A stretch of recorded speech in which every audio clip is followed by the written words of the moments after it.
susuko. Di na bali mang gumarahe, hindi importante ang pagmamadali.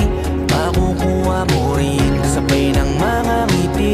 Hayaan mo na yung mga puro lang salita, walang makakapigil lalo kung meron kang tiyaga. Maniwala ka lang, panahon lang din yan. Makakarating ka din sa tamang daan.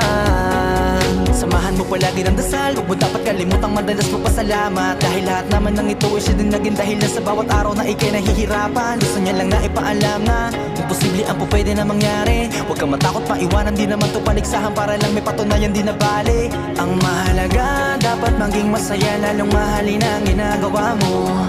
Sipagan mo lang kahit nakakatamad, itutuloy mo. Walang masama hanggat wala kang dinatapakan tao. Yan